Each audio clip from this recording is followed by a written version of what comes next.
Buenos días a todos, muchas gracias. Bueno, sí, como mencionaba acá el compañero, quiero hablarles un poquito gracias,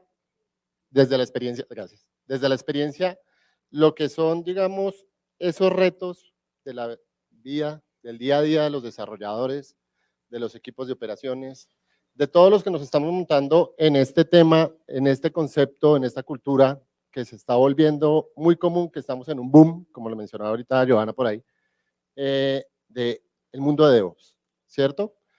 Mi charla básicamente habla un poco sobre cómo se relaciona el trabajo del desarrollador, sobre cómo el trabajo de un buen desarrollador, de cómo un poco la excelencia técnica es un apalancador para los procesos de transformación. Tengo algo de experiencia haciendo, apoyando, liderando procesos de transformación de compañías en las que quieren montarse en el mundo de DevOps, que algunas vienen del agilismo, otras vienen todavía de modelos tradicionales, pues básicamente es lo que les quiero contar en este momentico. Bueno, empecemos. Como les decía ahorita, pues mi nombre es Pablo Andrés Melo García, ingeniero de sistemas, algo más de 20 años de experiencia técnica, empecé con infraestructura, la rinitis y el asma me sacaron de los data centers, me tuve que ir a la parte de desarrollo y pues desde la parte de desarrollo he hecho todo el camino, ser analista, ser desarrollador, ser líder de equipo, ser líder técnico, ¿cierto?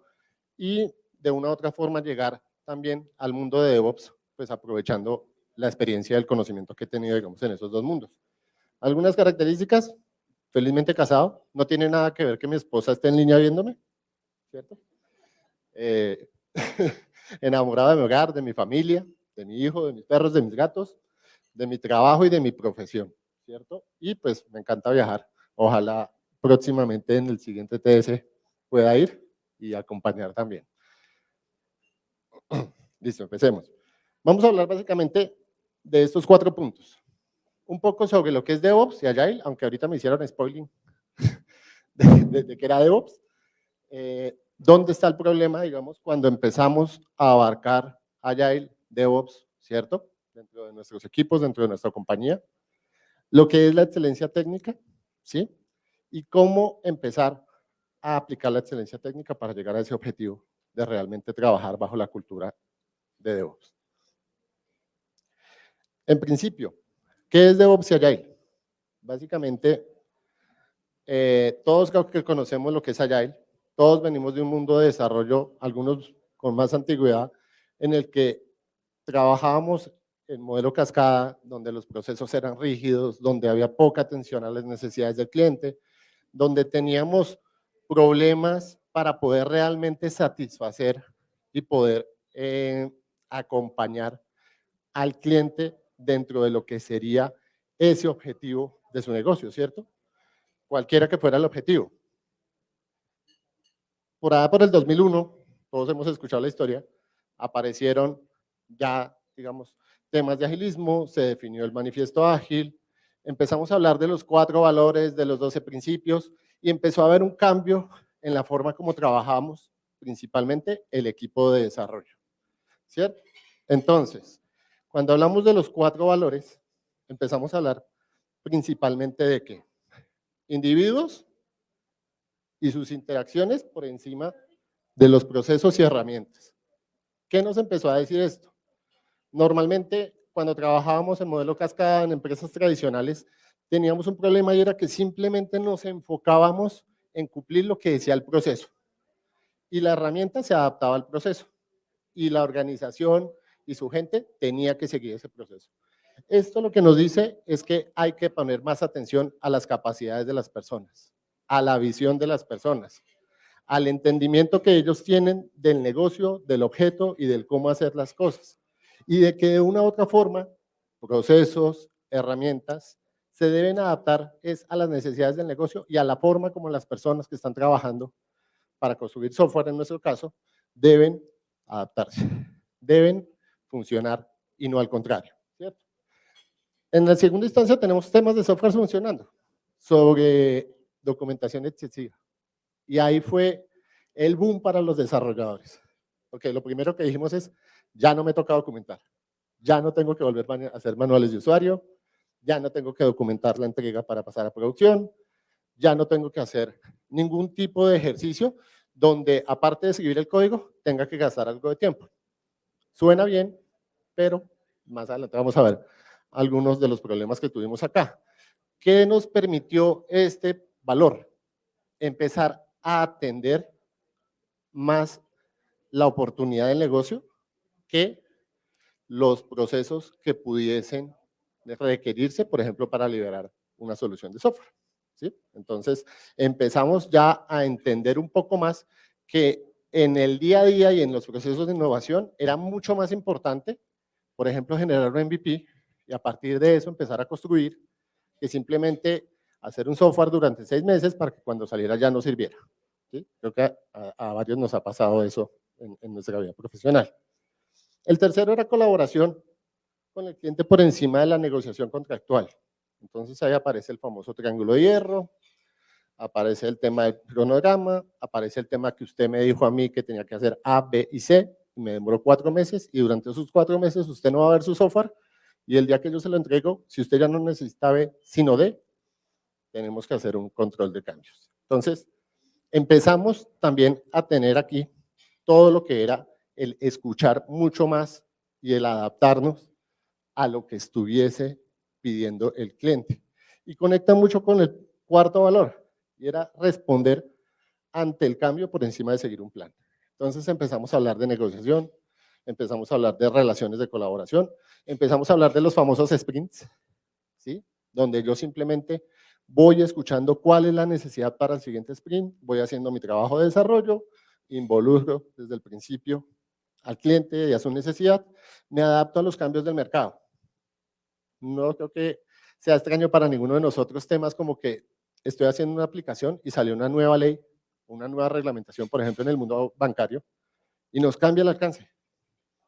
Entonces, esto empieza a generar, digamos, todo ese sentido de generar valor, de acomodarnos, de escuchar al cliente y de generar un trabajo en el que constantemente el feedback es un insumo mucho más importante que lo que de pronto está escrito en un requerimiento inicial.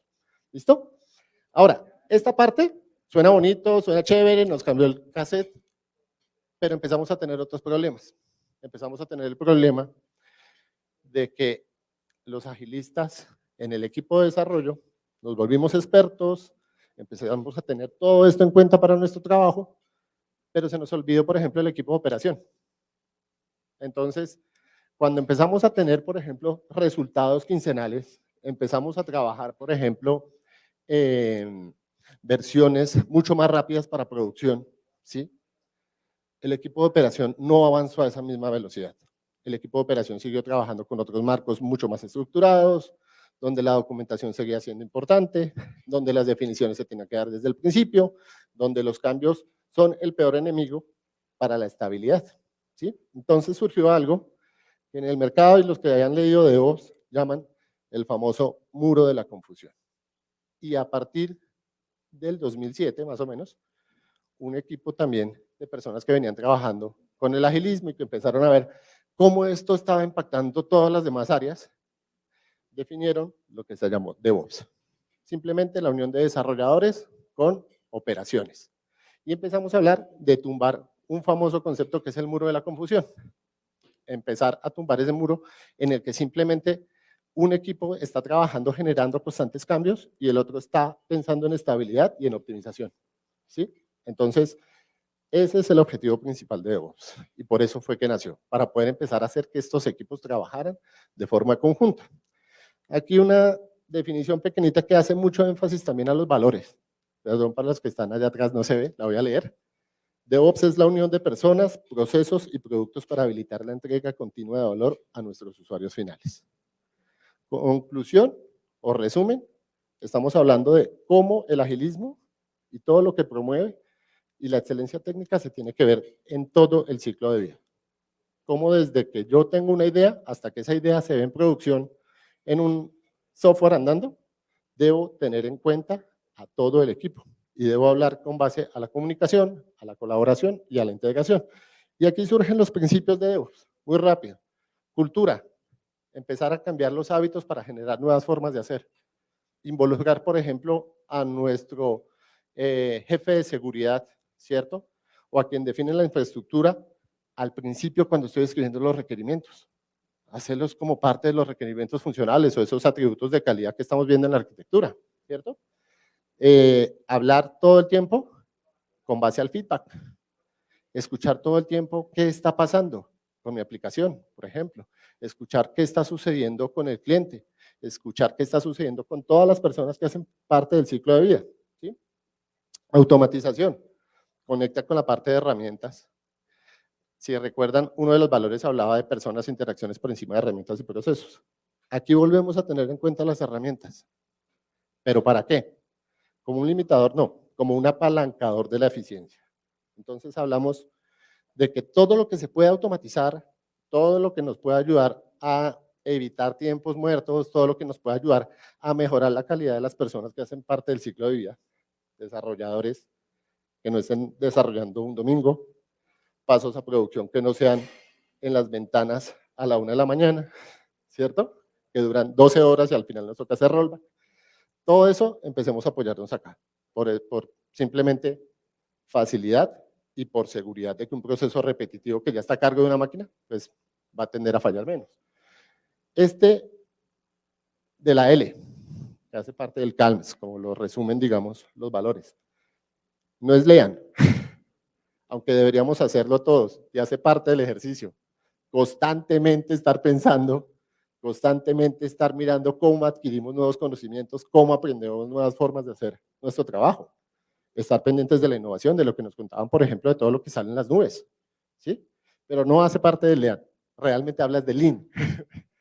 Hace parte de ese proceso que se inventó Toyota, de manufactura, de eficiencia, de eliminar desperdicios, de conocer el proceso completamente para empezar a hacer ajustes que nos ayuden a mejorarlo, ¿cierto? A integrar las herramientas que nos ayuden a optimizarlo, ¿sí? Y a tener los procesos de feedback que nos ayuden para poder entenderlo y poder hacer cambios. La M de métricas, simplemente ¿qué significa? Y aplica para todos los escenarios. Hay que medir lo que hacemos. Si no medimos, no entendemos cómo estamos.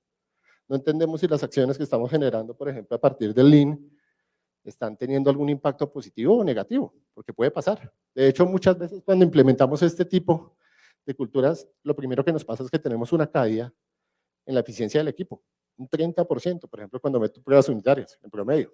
¿Sí? Entonces, súper clave, medir y actuar con base a eso, inclusive es parte del feedback. Y sharing, que tiene que ver con todo el tema de compartir, simplemente ser honestos, ser transparentes, involucrar a todos los que puedan hacer parte del ciclo de vida y que toda la información viaje en ambas vías sin ningún tipo de escenario en el que no me interese saber que, por ejemplo, fallé. Y ahí hace ahí un tema muy importante y es aceptar la falla como un factor de aprendizaje. Ahora, digamos que todo esto, la cultura, la automatización, la optimización, la medición, ¿cierto? Y el trabajo en equipo, ese sharing, se volvió realidad. Ya podemos decir que somos Agile, ya podemos decir que somos DevOps. Primer error, las personas no somos Agile ni DevOps. Hacemos parte de un contexto, de una cultura en la que trabajamos con base al agilismo, en la que trabajamos con base a DevOps, ¿sí? Aún así, digamos que el gerente del proyecto de transformación se pregunta y dice, ya tengo herramientas, ya tengo prácticas, ya hago sprints, ya hago retrospectivas. Las retrospectivas sirven porque me están generando valor, porque tomo planes de acción, no simplemente es una ceremonia, pero sigo igual, sigo viendo perdón, errores de producción, fallas de disponibilidad, procesos que no terminan. Tengo altos costos de mantenimiento y evolución. De hecho, a partir, digamos, del agilismo muchas veces pensamos y de DevOps pensamos que eso va a mejorar muy fácilmente. Y la métrica de que más o menos el 25-30% de los costos del software son solo de construcción y todos los demás son de mantenimiento y evolución, sigue pasando y nos sigue sucediendo. Entonces empiezan a aparecer esas preguntas, ¿será que es que esto no me funciona? ¿Será que es que mi empresa no está lista para trabajar así? ¿Será que el equipo que contraté no es capaz de cambiar el pensamiento? ¿Sí? empiezan a aparecer temas como la deuda técnica. Para los que no conocen, la deuda técnica es el tiempo que como desarrollador tengo que gastar adicional al desarrollo para dejar ese código en una buena condición. Ahorita vamos a ver qué es una buena condición. Nos sigue costando. Muchas veces hay proyectos nuevos que vemos que simplemente duraron 100 horas de trabajo de una persona, pero cuando sube su código, esas 100 horas representan 80 horas de deuda técnica. ¿Qué pasó ahí si era un código nuevo? Tenemos también, por ejemplo, el tema de equipos agotados y clientes insatisfechos.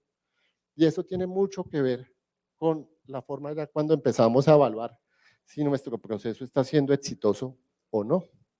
Empezamos a hacer los NPS, los ENPS, ¿cierto? Empezamos a mirar cuáles son los promotores de lo que yo estoy haciendo, cuáles son los contradictores. Empezamos a ver niveles de satisfacción en nuestros clientes y vemos que no mejoran. Hay casos en el mercado que la mayoría de nosotros hemos escuchado, por lo menos a nivel de Colombia, de aplicaciones bancarias muy famosas que nunca funcionan en una quincena.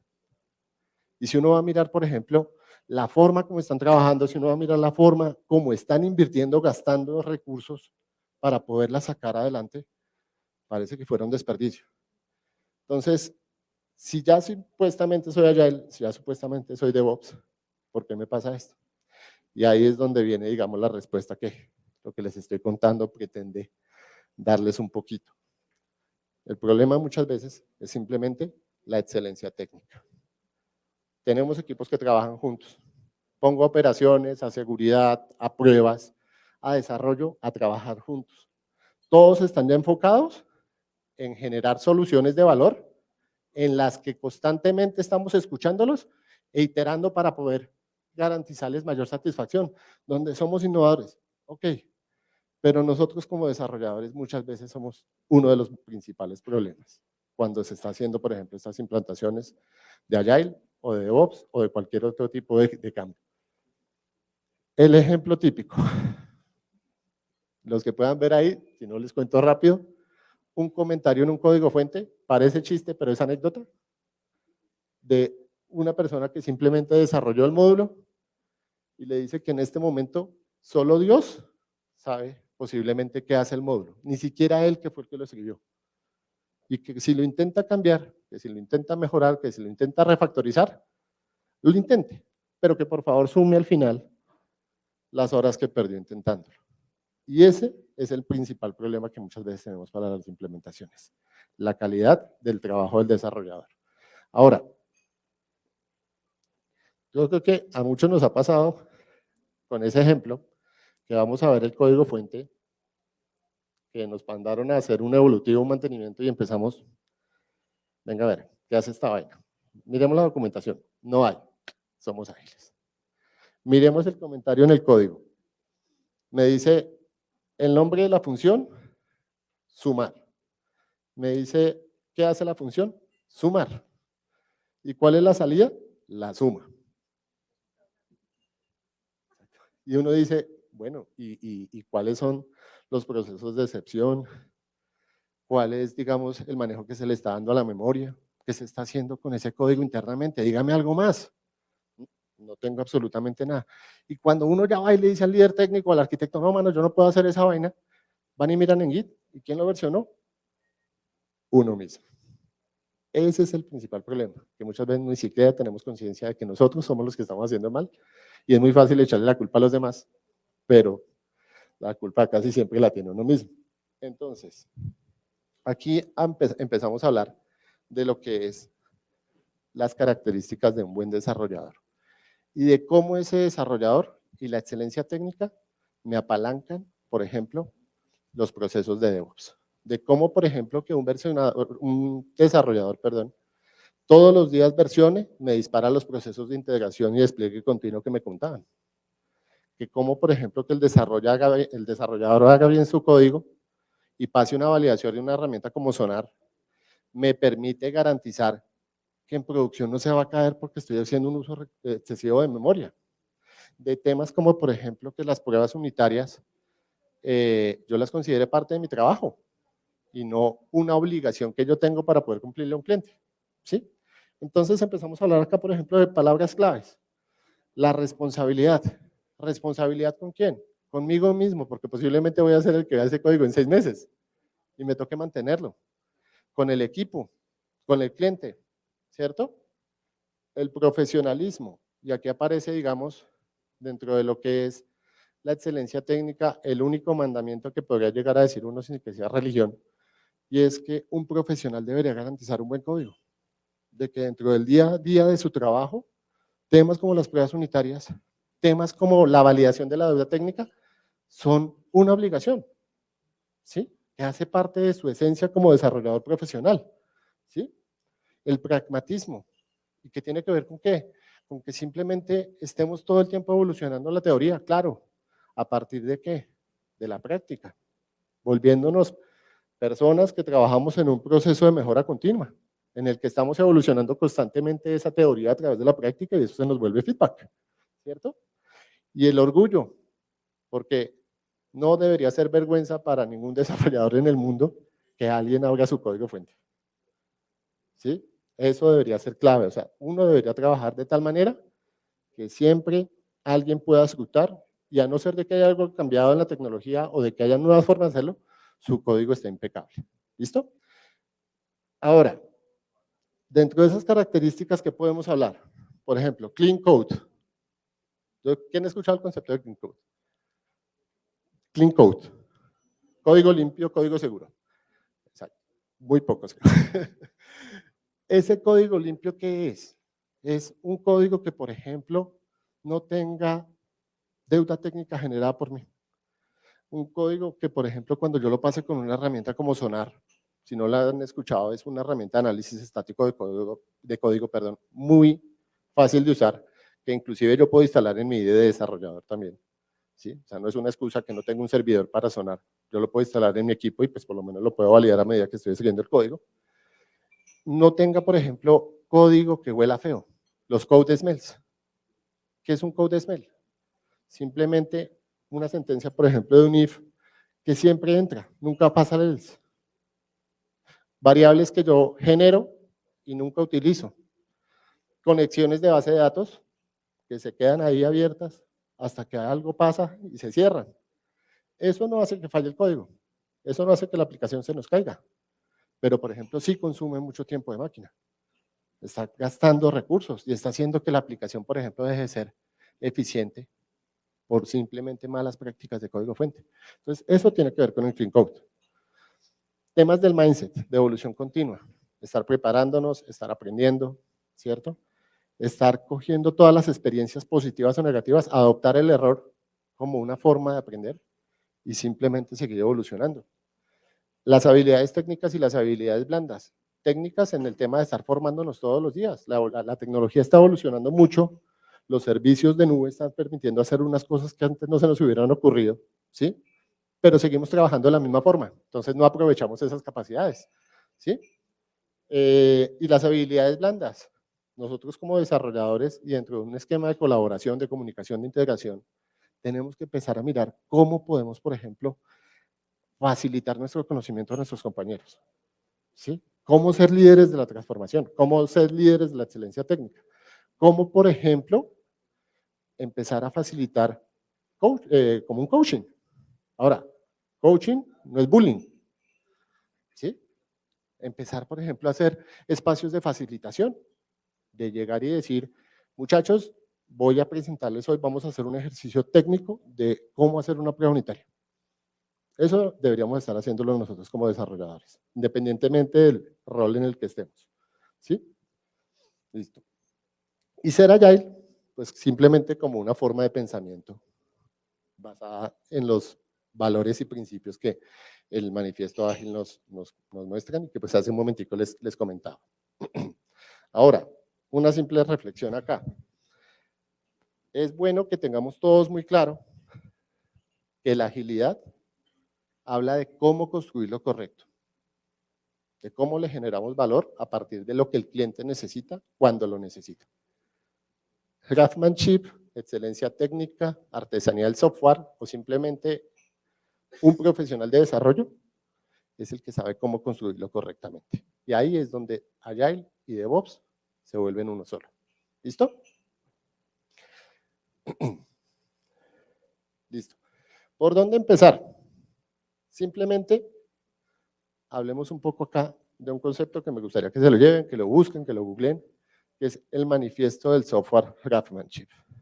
En otras palabras, volver a la artesanía del software. Es un concepto que nació por allá por el 91, 92, algo así, y que simplemente decía que la ingeniería de software, más que una profesión, es un arte. Y es un arte porque dentro de todos los procesos, dentro de todo lo que se necesita para poder hacer un buen software, tenemos que volvernos unos artistas. ¿Sí? Tenemos que ser esas personas que entienden la visión del otro. Tenemos que ser esas personas que puedan generar, por ejemplo, sensaciones o motivar a que los demás hagan un buen trabajo, a que un cliente nos vuelva a llamar porque el software le gustó y no por cómo quedó funcionando, ¿sí? No por la parte funcional, sino por lo que no se ve, por lo que nosotros en el día a día tenemos que hacer para que esa vaina siga andando. Ese es el tipo, digamos, de acciones. Ahora, ¿por qué volvemos aquí a los 4 valores del agilismo? Porque este manifiesto básicamente hace una extensión, ¿cierto?, de lo que es cada uno de estos valores. Entonces, individuos e interacciones por encima de procesos y herramientas. Ok, chévere. Pero hablemos de una comunidad de profesionales. Hablemos de una comunidad donde yo me empodero y empodero a mi equipo y a mis compañeros, donde yo les promulgo la necesidad de la excelencia técnica, donde yo estoy pensando justamente en esa persona que más adelante va a ver ese código y en lo que le va a tocar hacer para poder hacer que funcione. ¿Sí? Esto es un tema muy, muy importante. Ahora, en cuanto al software funcionando por encima de la documentación, simplemente no siempre software funcionando por encima de la documentación. Software bien hecho. ¿Sí? Software que, por ejemplo, no necesita un manual, pero que en el código, cuando yo lo lea, sea muy fácil entender qué es lo que hace. ¿Sí? Software que, por ejemplo, esté pensado para poder generar en el momento la solución y que después permita, por ejemplo, hacer un mantenimiento técnico porque también tiene la documentación necesaria. ¿Sí? Software que simplemente garantice que la satisfacción del cliente se va a dar sí o sí. Cuando hablamos de la colaboración por encima del cliente, con el cliente, perdón, por encima de la negociación contractual, y este punto es súper importante. Yo creo que es tal vez uno de los más importantes cuando hablamos en términos del agilismo. Y es que empecemos a tener asociaciones productivas con nuestros clientes, con nuestros usuarios. Que hablemos de ese partnership, ¿cierto? En el que muchas veces deba decirle al cliente que no, donde el cumplimiento de los cronogramas o de los planes no me obliguen a mí a quitar tareas que garanticen la calidad del software. La típica, hágame el software rápido que después lo probamos. Hágame el software rápido que después miramos cómo le hacemos refactor en ese código. Hágame software rápido o entrégueme en el tiempo lo que yo necesito, que después miramos qué hacemos, como diríamos coloquialmente aquí en Colombia. Eso es un enemigo de este valor. Yo no puedo hablar en términos de colaboración si lo que estoy sacrificando es la calidad. ¿Listo? Ahora, eso también nos lleva a pensar desde la parte de proyectos, ¿no? Porque seguimos vendiendo muchas veces las pruebas como servicio y no debería ser así. Y por último, la respuesta ante el cambio por encima de seguir un plan. Y lo que hablamos acá es de cómo, desde nuestro papel de desarrolladores, tenemos que agregar valor constantemente, ¿sí? De que si vemos un código que no está funcionando bien, cuando lo intervengamos, hagamos lo posible para que quede mejor. Y ahí acuérdense, llévense un concepto de los Boy Scouts, y es el del campamento. Siempre debo dejar el campamento mejor a cuando yo llegue, ¿sí? Si no lo puedo mejorar, por lo menos lo mantengo. Y ahí hablamos en términos ya técnicos de la deuda técnica, ¿vale? Listo. Ahora, ya para terminar y de pronto que un espacio para 2 preguntitas o algo así. Esta frase que está acá, La atención continua, la excelencia técnica y el buen diseño mejoran la agilidad. Esto es el 9º principio del manifiesto Agile. Y aunque se pensó en el 2001 y DevOps arrancó por allá en el 2007, ¿sí? Ya habla de cómo el trabajo del desarrollador, ¿cierto? De cómo el trabajo, de cómo el día a día de nuestra labor y las buenas formas de hacer las cosas son el apalancador de la agilidad. Entonces, si vamos a hablar en términos de agilismo, aunque no estemos en DevOps, no olvidemos la excelencia técnica, ¿vale? Es simplemente una reflexión final. Muchas gracias.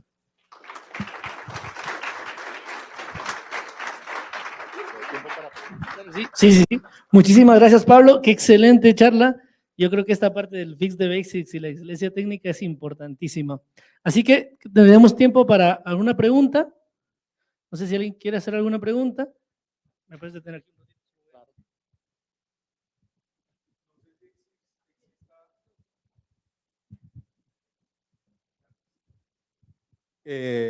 Gracias por el momento de la pregunta. No sé si exista alguna herramienta de DevOps que ayude, por ejemplo, a los que trabajamos en desarrollo a nivel de fábrica, que estamos tratando de implementar el agilismo, el tema de el soporte con una documentación Agile. Es decir, entregamos un artefacto en producción donde, pues, en la medida que pasa el tiempo, se le tiene que dar algún soporte por algún problema productivo. Sí. Pero cuando el soporte va a entrar a revisar la documentación de un desarrollador que en algún momento hizo el desarrollo, pues no entiende el detalle y seguramente el código, como lo expresó bien, no es tan limpio como para entenderlo.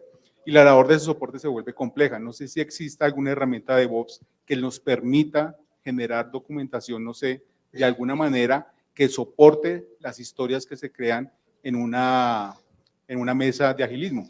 Vale. Digamos que sí, la pregunta es muy buena porque caemos muchas veces en el punto de las herramientas, ¿cierto? De hecho, varias de los fabricantes hablan de una herramienta de DevOps y ahí hay que hacer una claridad. Existen DevOps como una cultura, como una práctica, ¿sí? Y otra cosa son las herramientas que pueden integrarse en un proceso de DevOps. Yo, por ejemplo, puedo tener un versionamiento de código sin tener un pipeline, ¿sí? Puedo tener, por ejemplo, un análisis estático de código, y esto conecta mucho con lo que tú dices, inclusive de forma preventiva, no reactiva, en el que yo esté validando cómo está ese código a nivel de las prácticas que me pueden afectar no solo la mantenibilidad. Entonces, por ejemplo, estamos hablando de ciclos de código muy complejos, de alto acoplamiento, de mal uso de nombramiento de variables, ¿cierto? De malas definiciones, ¿sí? Sino que también, digamos, estamos hablando, por ejemplo, en términos de otras prácticas que, como la prueba unitaria y la cobertura de la prueba unitaria, me pueden ayudar a ser reactivo, a que si, por ejemplo, cambia una condición de negocio cuando un desarrollador nuevo entra a hacer algo, inmediatamente el sistema lo detecte porque hay una prueba unitaria que valida que 1 más 1 siempre da 2, ¿sí? Entonces, no es una herramienta, pero mira que es una práctica, ¿sí? Ahora, ahorita están saliendo una cantidad de herramientas que nos permiten, por ejemplo, hacer documentación automática del código, ¿sí? De hecho, hay una que nos va a pegar muy dura en los próximos años a los desarrolladores, que es la de GitHub Copilot, ¿sí? GitHub Copilot. Esa herramienta ya utiliza inteligencia artificial, trabajó durante muchos años recolectando el código fuente y ahorita casi que el 40% del código que un desarrollador va a hacer aprovechando esta herramienta, lo escribe automáticamente y te lo documenta automáticamente. Y la facilidad que tiene es que no tiene que escribir una sola línea de comentarios, porque hace el código tan fácil de entender, lo escribe en un lenguaje de negocio y en un lenguaje natural, que cualquier desarrollador puede ir a verlo, ¿sí? Eso, por ejemplo. Ahora, de ahí en adelante, bueno, pueden salir otras. Por ejemplo, para almacenar la documentación, un Confluence, ¿sí? Puede salir. debería ser parte del proceso. Hay otras herramientas que me ayudan, por ejemplo, ir a validar que dentro de mi Confluence tenga toda la documentación bajo los formatos. Y se puede trabajar también. No sé si con eso te respondo algo a la pregunta. Vale, gracias a ti. Bueno, muchísimas gracias, excelente pregunta. Y tenemos tiempo para una pregunta más, con una respuesta un poquito corta, disculpa por el tiempo. Nos preguntan qué diferencia hay entre DevOps y DevSecOps. Vale. La respuesta es el SEC. No, mentiras. No. ¿Qué pasa? Cuando hablamos de DevSecOps, casi siempre, o de DevOps, perdón, hablamos de desarrollo de operación, ¿cierto?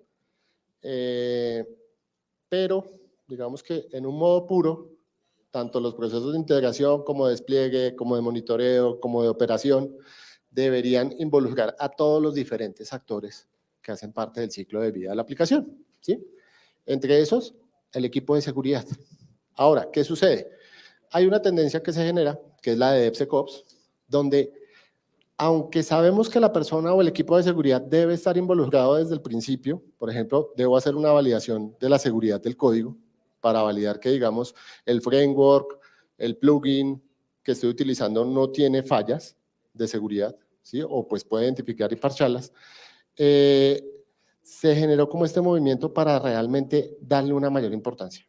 Porque una de las preocupaciones más grandes en el mundo en este momento del desarrollo es la seguridad, por todo lo que está pasando, por todas las plataformas, por todas las nubes, por todos los lenguajes de programación. Entonces, simplemente es un siguiente paso, es una capa adicional donde dejo de tener a un equipo como parte del DevOps y lo vuelvo ya casi que parte de un ciclo o del pensamiento en el que la cultura se adapta desde el principio, perdón.